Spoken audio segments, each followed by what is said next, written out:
Video को like, share और subscribe करें। धन्यवाद। आज की कहानी सास, बहू और बेटे की है, जो हर घर में होती है। तो चलिए सुनते हैं। बहू को देखते ही माँ कहती है, तेरी हिम्मत कैसे हुई मेरे सामने आने की? मैं मर जाऊं तब भी तू मेरे पास मत आना, मुझे हाथ मत लगाना। मनोज अपने आप को बहुत खुशकिस्मत मानता था, क्योंकि उसको बहुत अच्छी पत्नी जो मिली थी। मनोज की पत्नी शीला और उसकी माँ बहुत अच्छी बनती थी। दोनों माँ बेटी की तरह रहती थी। बहू अपनी सास से बिल्कुल बेटी जैसा ही बर्ताव करती थी। बेटी की तरह रूठ जाती थी और जिद करके अपनी बात मनवा लेती थी। मनोज एक ही लौता लड़का है, मनोज के पिताजी नहीं है। मनोज की आर्थिक स्थिति इतनी अच्छी नहीं है, लेकिन घर में शांति और प्यार होने के कारण वह मेहनत करके अच्छे से अपना घर चला रहा है। साथ ही माँ और पत्नी से इतना अच्छा सपोर्ट मिलने के कारण उसे बहुत मदद मिलती है। बहू और सास की इस जोड़ी की चर्चा अब मोहल्ले, रिश्तेदार में भी होने लगी है। इनकी मिसाल दी जाने लगी है। कुछ लोग जलते भी थे, कुछ कहते कि यह सब शुरुआत में होता है, थोड़ा समय जाने पर सारा प्यार खत्म और बहू अपने रास्ते और सास अपने रास्ते। सब कुछ अच्छा ही चल रहा था, लेकिन एक सुबह मनोज की माँ मनोज को जोर से चिल्लाकर उसके कमरे से बाहर बुलाती है। मनोजो पूछता है, क्या हुआ माँ, क्यों चिल्ला रही हो? मनोज की माँ बोलती है कि तेरी पत्नी को समझा ले, अब बस बहुत हो गया। मैं इतने दिन चुप रही, लेकिन अब मुझसे नहीं होता। वो हर बात में मुझसे जिद करती है। माँ ने शायद ही इतनी जोर से आज तक चिल्लाया होगा। इतने में बहू भी कमरे से आकर माँ से पूछती है, क्या हुआ माँ जी, आप क्यों परेशान है? माँ कहती है, तू चुप कर, मुझे तुझसे बात नहीं करनी है। बहू कहती, क्या हुआ, मुझसे कुछ गलती हुई है क्या? माँ बोलती है कि तू अपना यह नाटक बंद कर और मुझे अब तेरे साथ नहीं रहना है। माँ कहती है, बेटा तू मुझे गांव छोड़ा। बेटा बोलता है, वहाँ कौन है और वहाँ क्या करोगी? माँ कहती है, वहाँ मेरा भाई है और अब मुझे बची हुई जिंदगी वही गुजारनी है। बहू बोलती है, माँ जी आप कैसी बातें कर रही है, इस उम्र में आप वहाँ क्या करेगी और मामा जी के पास कितने दिनों तक रहेगी? हमसे कुछ गलती हो गई है तो बताए। माँ बोलती है, तू तो मुझसे बात मत कर, तेरी माँ में नहीं हूँ। तेरी माँ वो है जिसने तुझे जन्म दिया पर तुझे कुछ सीखा नहीं पाई। बहू को थोड़ा बुरा लगा, माँ जी आप क्या कुछ भी बोल रही है, आपकी तबीयत ठीक है? बेटा बोलता है, माँ तुम आराम करो, हम शाम को बात करेंगे। माँ एकदम जिद पर अड़ जाती है, मुझे अभी गांव छोड़कर आ, अब मुझे यहाँ नहीं रहना। मनोज और उसकी पत्नी को कुछ समझ नहीं आता, लेकिन माँ जिद पर अड़ी रहती है तो मनोज को उनकी बात मानना पड़ती है और उन्हें गांव छोड़कर आना पड़ता है। घर आकर फिर वो अपनी पत्नी से बात करता है और उसे पूछता है कि तुमने उन्हें कुछ कहा क्या, जो माँ जी इतनी बिगड़ गई?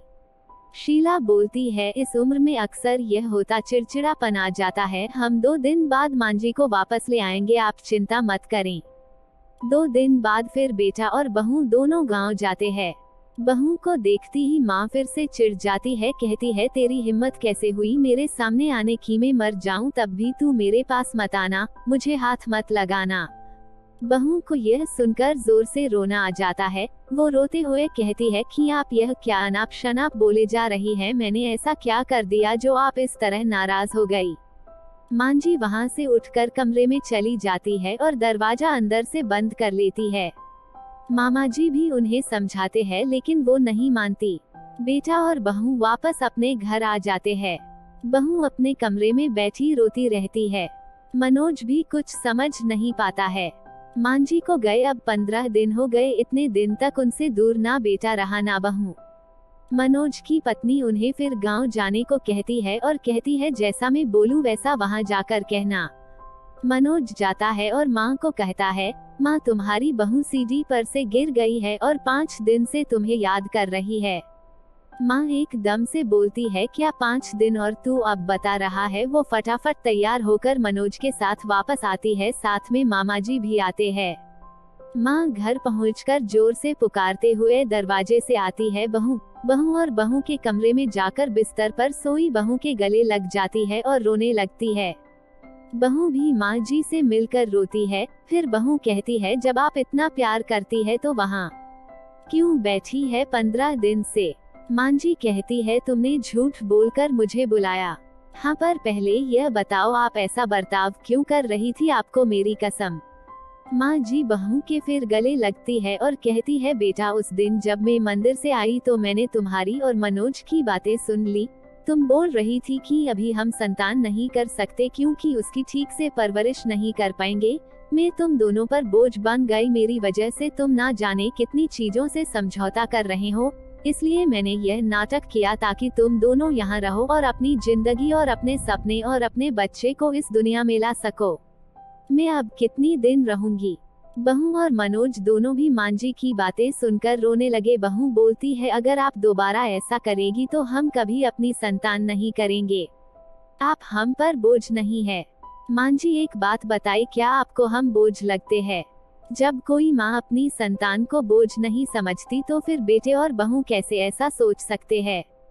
और जो ऐसा सोचे वो अच्छा इंसान नहीं। मनोज कहता है, माँ अब तुम भी यही रहोगी और समय आने पर दादी भी बनोगी। पुराना परिवार तोड़कर नया परिवार नहीं बनता, सबको साथ लेकर बनता है। साथ रहेंगे तो सब अच्छा होगा। फिर मांझी वही अपने बेटा और बहू के साथ फिर रहने लगी। आपको यह कहानी कैसी लगी हमें कमेंट कर जरूर बताएं। इसी तरह की अच्छी कहानियाँ आप यहाँ पर पढ़ सकते हैं। यहाँ उपस्थित शिक्षाप्रद कहानियाँ आपका मनोरंजन करने के साथ दिशा भी देंगी। तो बने रहिए हमारे साथ और हमारे प्रयास को सफल बनाएं।